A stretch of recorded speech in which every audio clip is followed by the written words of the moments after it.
Welcome to The Single Truth, real talk for single Christian women. Welcome back to The Single Truth. I'm Linnell, founder of She is Glory. Today I'm here with Elaine Langford. Elaine is a founder of She Steps Forward Coaching and She Steps Forward International. She helps Christian women launch and grow businesses, ministries, and nonprofits so they can step into their God-sized dreams with confidence. She's fostering a new generation of Christian female leaders who are ready to make real impact in the marketplace and in their communities. Elaine leads the She Steps Forward International Women's Conference each year, bringing women together to learn, connect, and grow.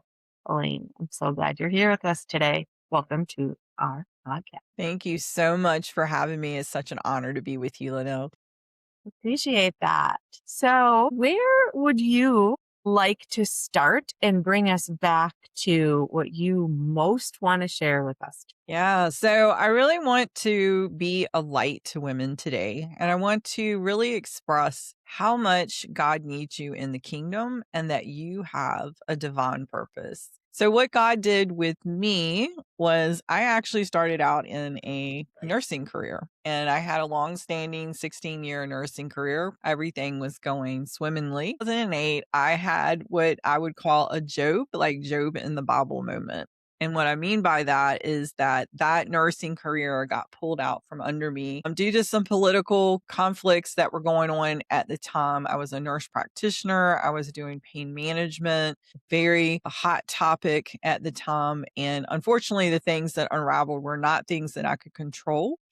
And in the process of all of that happening, my father passed away within a few months, and he was kind of the bedrock glue of our family. And then within about 6 months of my father passing away, my husband at 47 was diagnosed with prostate cancer. So all of a sudden, this fairy tale life, this really good, nothing going wrong existence just came crashing down around me. And I just really was lost for a little bit.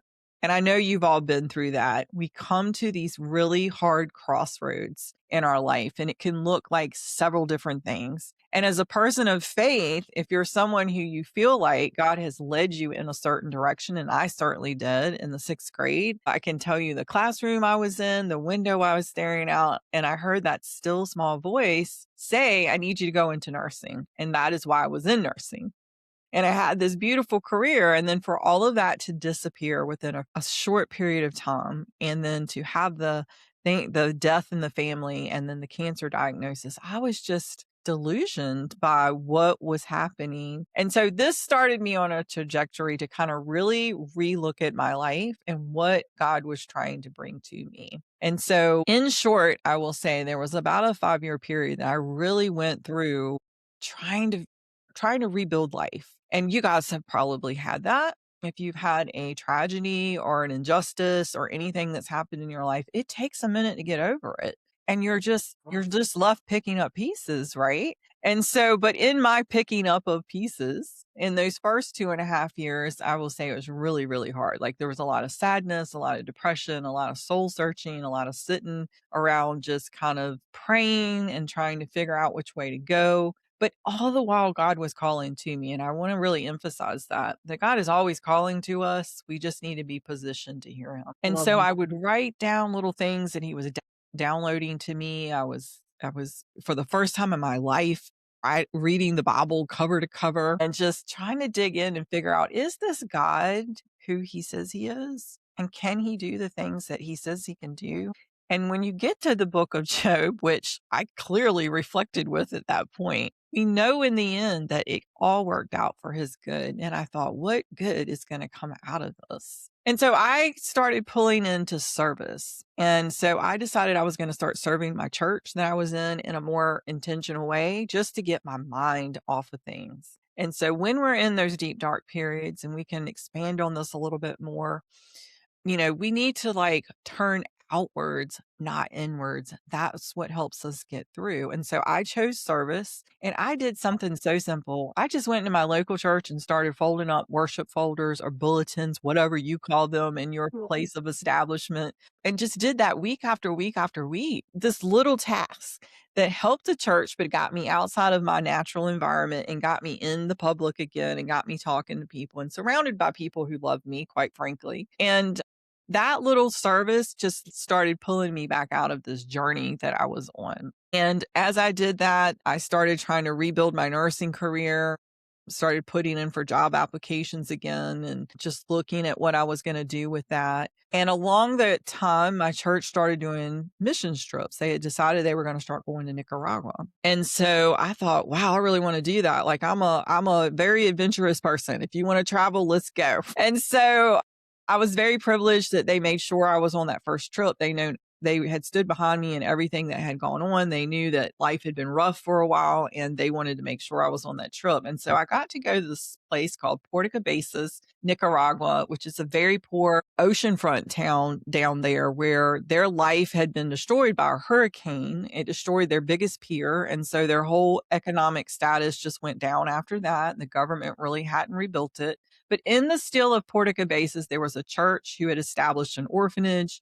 It was all on the same property, and that's who we were partnering with. I found just this beautiful people who were sitting with not the comforts of what we have here in the States, but a faith that was so strong. And they were so happy and so resilient in that I thought, wow, I need to understand this a little bit more. And so I went year after year as we went. I went down there for about 9 years. But in those first few years, as I'm working and I'm doing things and I'm giving, God just really started whispering to me again. And it was one morning in Puerto Cabezas, Nicaragua, with an obnoxious rooster going off in the background, that I heard God say, I need you to go home and raise up my daughters. I thought, what? Like, if anybody who knows me, I grew up in a small town. I didn't go to a big college. I wasn't in sorority. I wasn't in a clique. And so I didn't really know much about women except that they could be really mean sometimes. And I thought, what are we doing? But in the church environment that I was in, I had been a small group leader, which is just a Bible study group leader for some of you who may use that terminology. And I had done that for several years. My husband had done the men's group. I was doing the women's group. He had played in the band. I had started going on these mission trips. So we were known in the church in the sense of that we were very active and communicative and in fellowship with a lot of people. And after that trip, I went home one Sunday morning and our church had grown from 400 to about 1,000 people. We had built a new building and we were all sitting out in the same service one Sunday as we got started. And I looked up and I saw all these women in the congregation that I knew, and I knew their stories. And I knew that their stories could help someone else. And I thought, why do they come in every Sunday, check off the box, and go home? Why are they not motivated to do something with that story? And that's when it really hit me that what he was calling me to do is to be a catalyst to women, to push them forward into their destiny. And I thought at first it was going to be more like a church thing. And it turned out as time passed and as I got into learning how to do coaching and getting the John Maxwell certification, because who doesn't love John Maxwell, and just figuring out this whole process of how to motivate women, it really turned into marketplace. It was clear that I was being called outside of the four walls of the church and that I was called to help women who wanted to launch businesses, ministries, and nonprofits.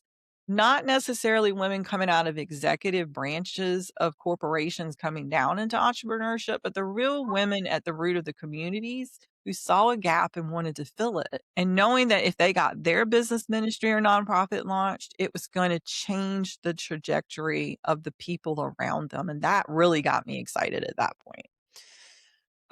So I will say that in the process of doing all of this, one of the things that he brought to heart to kind of reach these women, to gather more women, was this concept called the She Steps Forward Conference, which I networked for a couple of years. And I want to hear those of you who want to step into your purpose, network for a couple of years to get this conference off. Things take time. Don't get impatient when it takes time. But when I launched this conference in 2019, we had 60 ladies that came, had 15 women vendors that we supported, had 3 women-led nonprofits that we did something tangible for that weekend. And it was just this beautiful, beautiful process. And I thought, I want to do more of this. And then the kicker to that, and then I will take a pause, is in this, after all of this time and all of these things that have transpired and all of this growth that I had come into with him, in that conference, he brought a lady from Kenya to my very first conference. Like, I didn't have a budget, I didn't have a huge website, like, how she even found out about it was just a miracle within itself, and yet our hearts really connected, and she said to me, "There are women in Africa that need this message. They need to know they have a purpose, and they need to know how to walk in their destiny." And that's when I've got invited to Africa, and I will tell you the rest of the story as we go. My gosh. Wow. Exciting. I'm curious. What do you think it is that truly forms a woman into a leader, especially when her life is demanding and she's carrying a lot? So you're you're reaching out to women who have a story. What is it that that you see in them to get them to step outside of, sometimes we're a little into our own introverted world, right? Absolutely.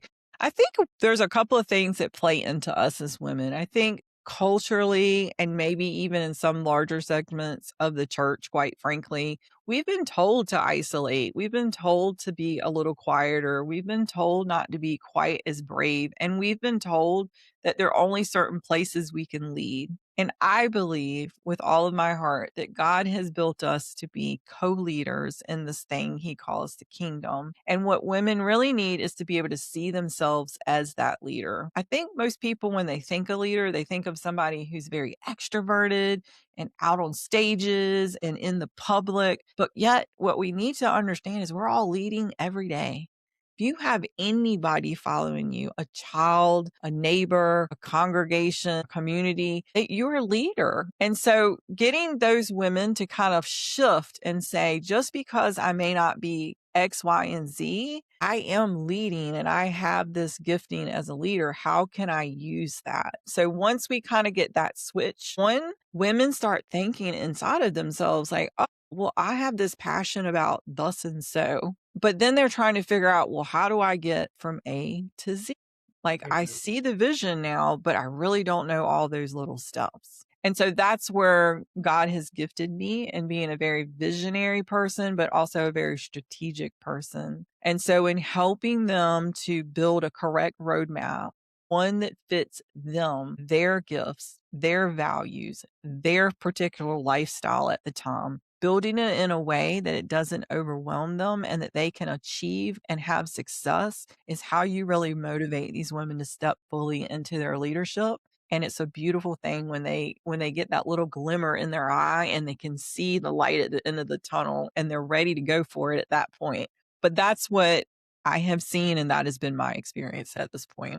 Yeah, I love that. Helping women to redefine what it is to be a leader and redefine what it is that you bring to your life, your world, your environment, God's purpose and a plan for their life. And oftentimes we have a definition of what we think something is based on, whatever. Maybe we got it from TV or from something we read or things that we've seen other people do or not do. But broadening that perspective of everybody has a purpose and everybody has something to bring in a unique way. I like that you also emphasize that as well. My gifts are not somebody else's, and no one else's gifts are exactly like mine. We're like snowflakes. I can talk snowflakes because I see snowflakes through the window right now. Yes, we're seeing lots of snowflakes, aren't we? Yeah, we are. So, what do you think's the biggest obstacle for a Christian woman coming into entrepreneurship,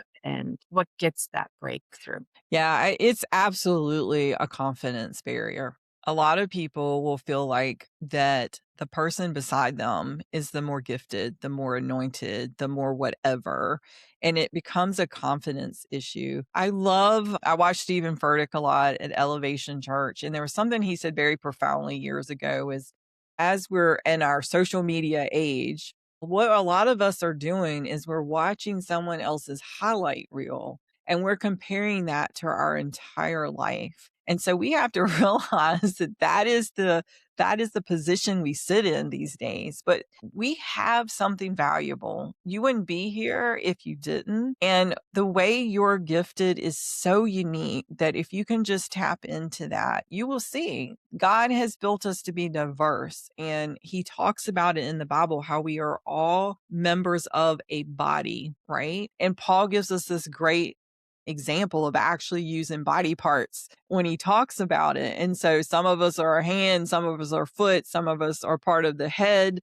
And that's all we have to realize. One, as a nurse, I can get into this really deeply though, right? As one part of our body is very necessary for all the other pieces of our body. Now, yes, technically there are some medical things you can remove from your body and still live, but that doesn't mean it wasn't necessary to your body. If you understood what that body part was doing, you would understand it's so woven how we're put together, even down to our cellular level. And that's what we have to understand. We are valuable, but we have to understand that we are gifted in certain ways to bring to the whole of what is going on. And so if we don't compartmentalize or segment ourselves off or compare ourselves to somebody else's highlight reel, we will then see the value in what we are made to do and who we are. And that's when we can shine forth. That's great. So, how do you stay spirit led when you're leading in these professional spaces that maybe don't always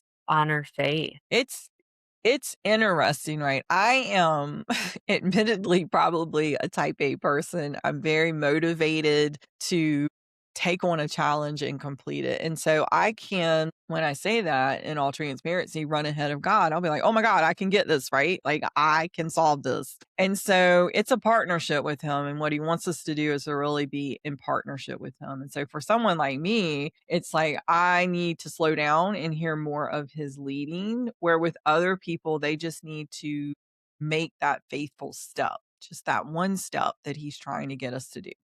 So for me, I have to really like remember to take some time with him. In fact, it's so funny. We're having this conversation right now. I'm getting ready to just take some time this month to kind of fast and pray, to pull back after quite a few years of just kind of running with what the doors that he's opened for me. And yet in this season, I can sense that there's a shift coming and that I need to really listen in. So um being discerning of those times is very important. That's one way that I kind of slow myself down, get it together.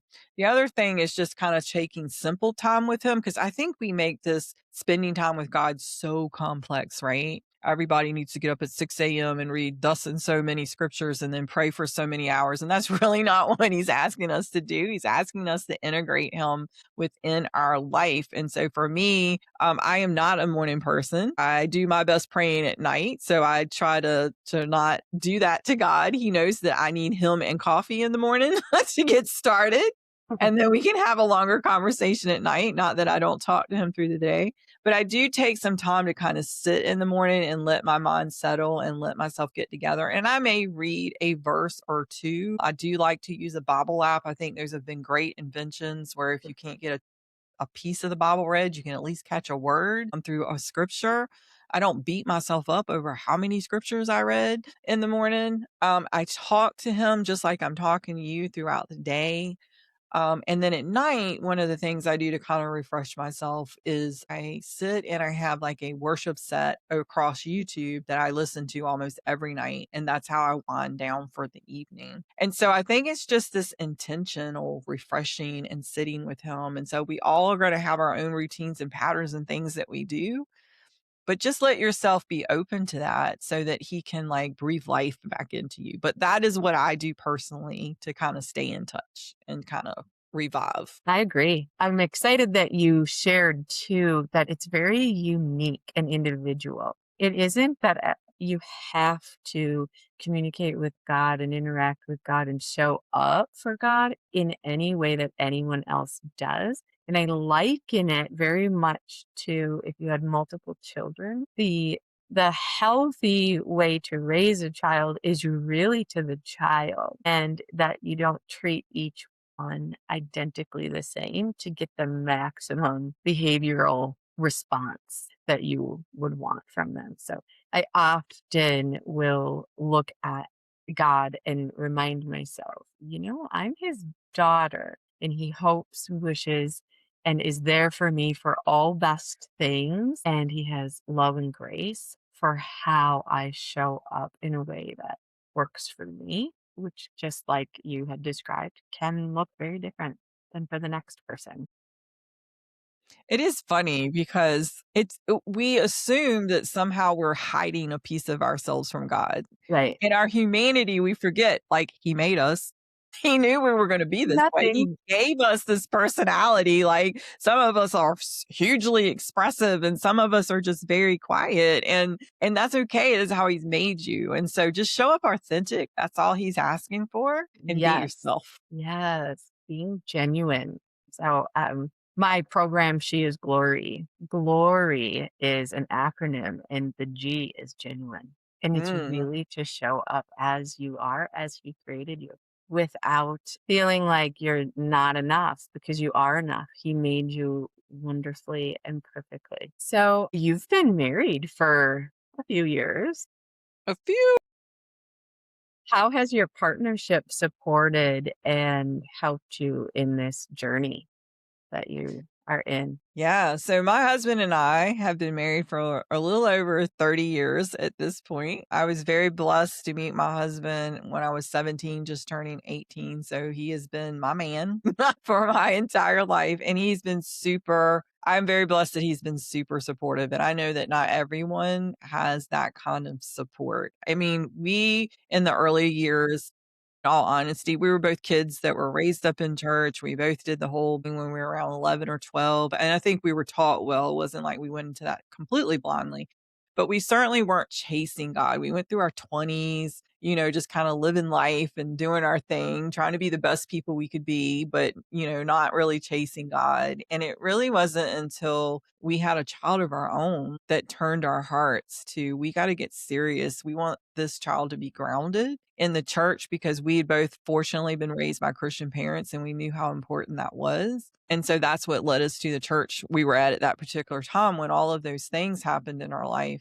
But just kind of being on the same page about certain things helped. And then as God opened up this opportunity for me, Daryl was just very supportive about it. Probably, overly supportive. There are days where I'm thinking, why do you still let me do some of the things that I do? Because I like get out on a branch sometimes. And he's just like, swinging toward the trunk going, "Hey, how much further out are you gonna go?" But he also has seen the fruit of what I've done, and I think that's been encouraging to him, and I've also encouraged him in his life and things that he's wanted to do, and so we do have this great back and forth.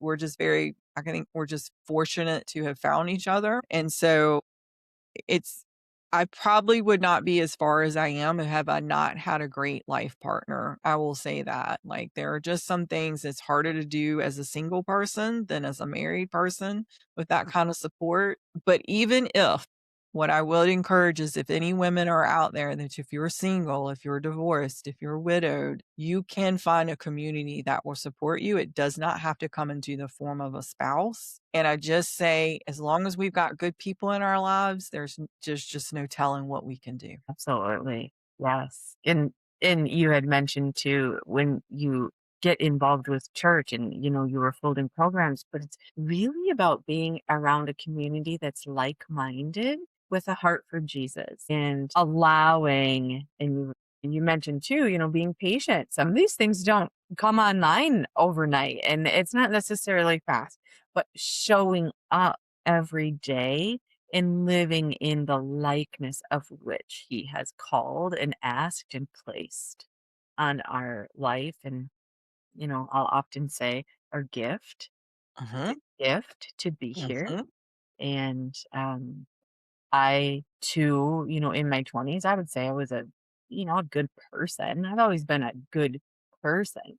But having a child did really open up this different drive for me, and I knew very early on that what I wanted was to create a little human that was an asset and not a drain, and mhm. very much grounded in a relationship with God and faith.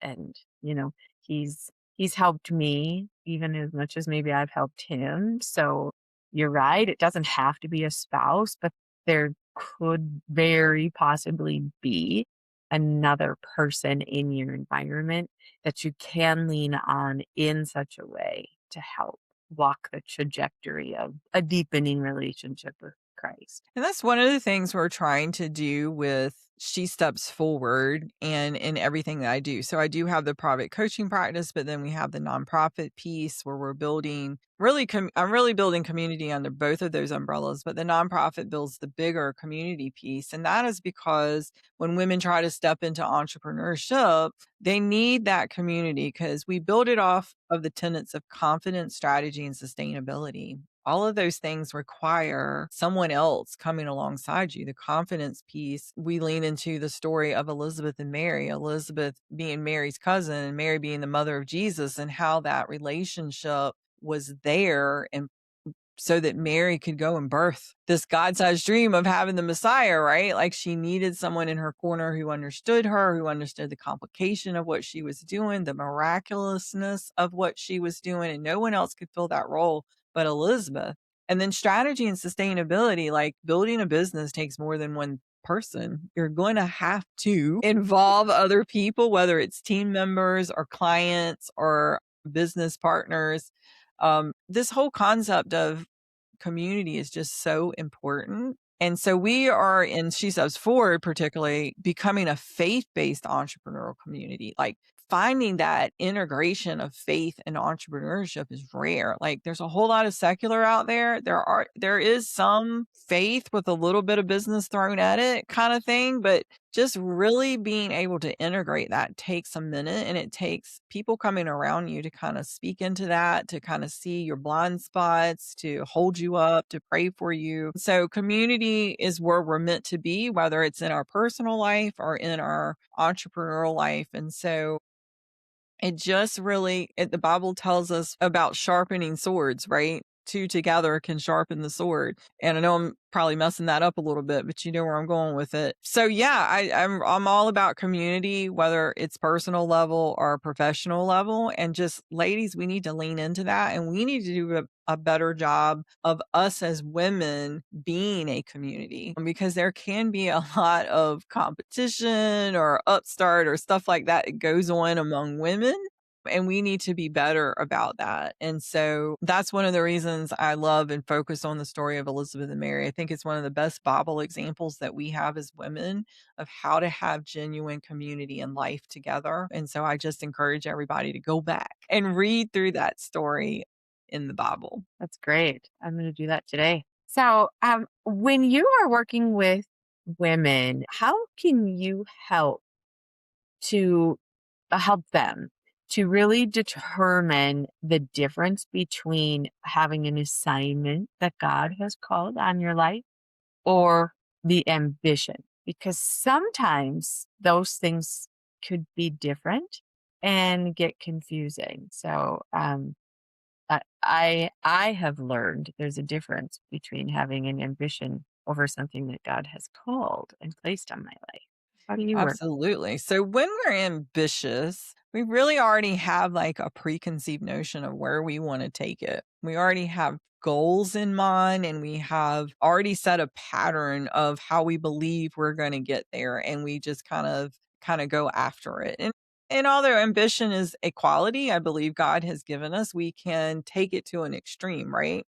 When we have something that's more of a God calling, a God anointing, a God initiative, it's something so big and outside of ourselves that we have to acknowledge that we cannot get it done without Him. It's a God sized dream. That's the terminology that I use with women that I'm working with. And they clearly identify with that. Like, yes, He's given me this assignment. I know this is what I'm supposed to be doing, but it is so far out of my reach. I don't know how I'm going to get it all done. And it could be any form of like trying to figure out the pattern of what you're supposed to be doing. How are you going to finance it? Like all of these things. And so it's a faith walk where we know that the end result I'll say it this way. We know the end result is not relying on us because we can't really bring that end result around. So when I look at She Steps Forward, for instance, this whole blessing that he's given us that we work with women not only in the United States, but in Africa, like I couldn't have created that. Like, how did that even happen? And, and to be able to really help women move into their bigger callings, like I'm not responsible for the outcome. I'm only responsible for the support that I'm supposed to give them. So to me, that is the difference. Ambition very quickly can lead us down a road of self-fulfillment, but Mm. a God-sized dream can only be pulled off with his presence. And it is so far from the outcome is so far beyond our reach that we have to admit that we need his help. And that's what he wants. He wants to partner with us. And that's a beautiful thing that he allows us to do that. Yes, that only God could have seen this come together. And when you live your life with that at the forefront, you get to really see the doors that open. That how did that happen? You had mentioned it earlier, like, how did that thing lead to this thing that became this other thing? And that can only. Absolutely. So, and kind of finishing that little piece of my story, when Teresa came to the States and came to that conference, like I had no idea if that was going to be a one and done, but she was very intrigued by what we were doing. And she saw something that she knew that needed to be in Africa. And so she hung around for a couple of days in my area before she was going to go up north to Delaware to see family. And we got to know each other and to talk. And she was just a midlife woman like me who had children, who she was trying to put through school. She was a co-pastor with her husband back in Kenya, and so well-studied person. And so just full of life and just full of wanting more. And so she asked me before she went up there, will you come to Nairobi, Kenya? And that was so far off my radar. Like that wasn't even when we started the weekend, that is not the question I expected at the end, right? Yeah. So I'm like, wow, that's really to be considered. And so I went home and we had traded numbers and we got on WhatsApp and Zoom because technology is fantastic these days. And we Right? planned it out. Had a few people in my church that were super curious how I was all of a sudden getting to Africa that wanted to go on the trip. In February of 2020, before the whole world shut down, I landed in Nairobi, Kenya for the very first time. And Teresa had absorbed everything that we had done on our conference in America and built a little team around her. And we talked about it through the year. And we walked in and she had helped recreate the She Steps Forward conference there.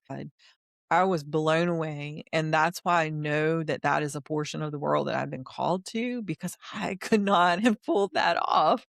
And so it was thrilling, and we got to see a little bit more of the country, and we saw some of the people who were on the ground in the community doing amazing things. So when I landed in Nairobi, Teresa had put together this fabulous conference with her support team. And when we pitched the She Steps Forward International Conference in Africa, we had 60 ladies from 5 different African countries show up. And we were so excited. And I knew in that moment that I was really being called to that country. That really solidified it for me. And in the process of being there, we were able to go around and see a few of the other people who were doing amazing work on the ground. And so we got to meet Miss Grace, and she runs a 65 plus kid orphanage there. And she's literally been doing it off the grace of God since the 90s. And we met Phyllis, and Phyllis runs something called the Moses Basket Initiative, which is a teenage girl advocacy momentum where she is trying to keep them out of the hands of sexual predators or Mhm. being married off into child bride marriages or things of that nature. So she's trying to work and rescue them. And then we met Wilson and Mary of the Umajo Disability Center, and they serve largely women with disabilities or women with children with disabilities. And so just in amazement of what these people are doing with so little and just being inspired by their entrepreneurial spirit and just seeing the change that they were making in their community. And so having going on that trip changed my world because, again, it's another culture, right? I've already gone to Nicaragua. Now I'm seeing Kenya. And now God is just giving me this global vision of how the kingdom works and the people that are in it.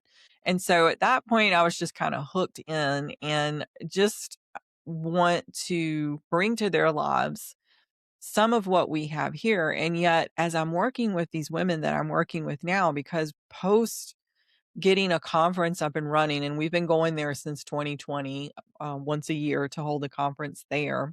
We've started what's called a group coaching cohort program where they get a segment of them together. They come online with me and we teach them entrepreneurial skills, knowledge. But when we got into this with them, I was thinking, preconceived American notions like how much are they going to need? But what I discovered was there are some beautiful women across the world that are just like us. They need their confidence raised. They already have and know in their heart what God is calling them to do. They just don't know how to set it up. And they haven't had the community come around them to support them to keep going. And so we have come across just some brilliant women in Africa, just like women here in the States who want to do things like improve and better a private school setting, want to have a dairy farm that can actually produce good solid milk and yogurt products, not something off grade, want to take their pharmacy knowledge and really dig deep into changing our community's health, want to have a bakery that has gluten-free, sugar-free, good foods to eat, right? And so it's just been amazing to see all of that come about. And so I could not have, again, let me go back and emphasize, could not, hadn't imagined, wouldn't be able to pull it off without God partnering with me in this. And all he's really asking us to do to have some of these God-sized dreams or adventures is to make that first step forward and believe, just like with Mary, what he has spoken, he will fulfill. Make that first step forward. So, could you share with the audience how to connect? If, there's women out there that know that they have this calling and they need some support in their entrepreneurial next steps, how will they connect with you? Absolutely. So they absolutely can go to either shestepsforwardcoaching.com or shestepsforwardinternational.org. Those are my two websites that they can get information on.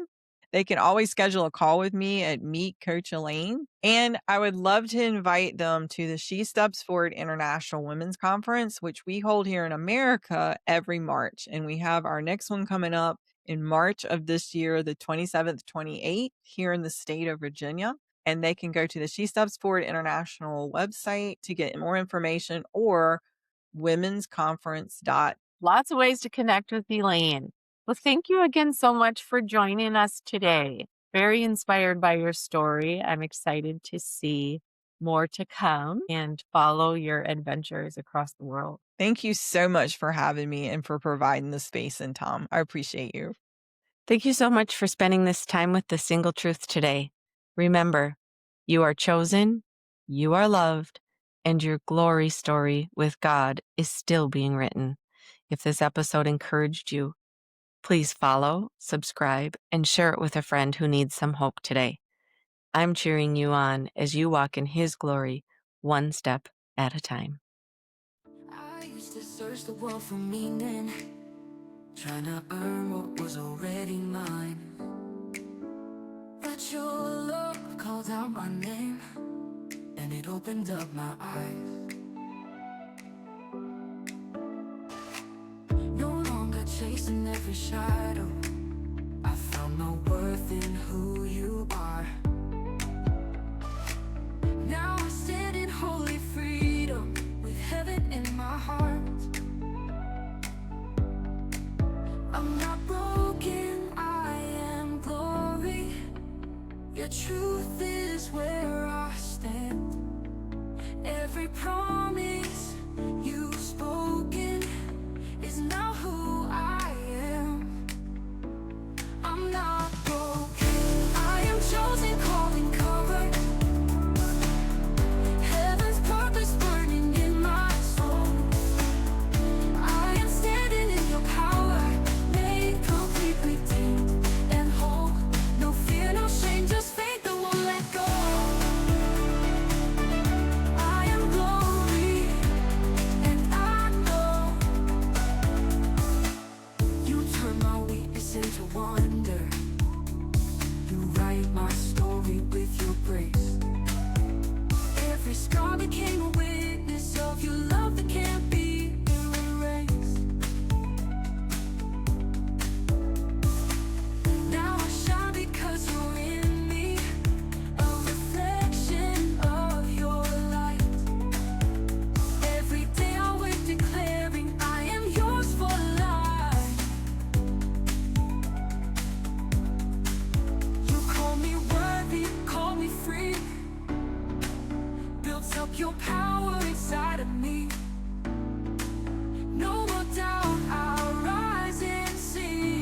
Every scar became a witness of your love that can't be erased.